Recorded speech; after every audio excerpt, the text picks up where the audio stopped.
से झूठा कौन। झज्जर के नवाब युद्ध लड़ने के लिए कई महीनों से बाहर गए थे। उनकी अनुपस्थिति में उनके छोटे भाई छोटे नवाब ही राजपाट का सारा काम संभालते थे।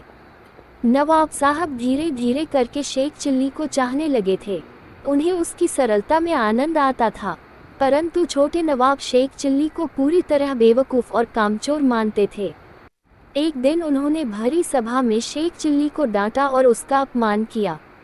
एक अच्छा आदमी बताए हुए काम से भी कहीं ज़्यादा काम करता है, और एक तुम हो जो सरल से काम को भी ठीक ढंग से नहीं कर पाते हो। उन्होंने कहा, तुम अस्तबल में घोड़ा लेकर जाते हो पर उसे बांधना भूल जाते हो।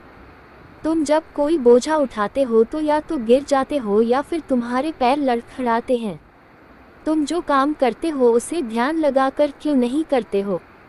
दरबार में कई सदस्यों को ये सुनकर मजा आया। इस दौरान शेख चिल्ली अपना मुंह लटकाए रहा। उसके कुछ दिनों बाद शेख चिल्ली छोटे नवाब के घर के सामने से होकर जा रहा था जब उसे तुरंत अंदर बुलाया गया।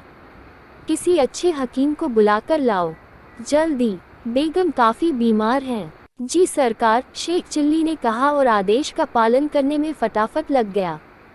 थोड़ी ही देर में एक हकीम, एक कफन बनाने वाला और 2 कब्र खोदने वाले मजदूर भी वहां पहुंच गए। ये सब क्या हो रहा है? छोटे नवाब ने गुस्से में पूछा। यहाँ तो कोई मरा नहीं है। मैंने तो सिर्फ एक हकीम को बुला लाने के लिए कहा था।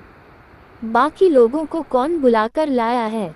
मैं सरकार, शेख चिल्ली ने कहा। आपने ही तो कहा था कि एक अच्छा आदमी बताए गए काम से भी बहुत ज़्यादा काम करता है। इसलिए मैंने सभी संभावनाओं को ध्यान में रखते हुए ये कदम उठाया। अल्लाह करे कि बेगम साहिबा जल्दी से ठीक हो जाएं, पर हारी बीमारी में क्या हो जाए ये किसे पता।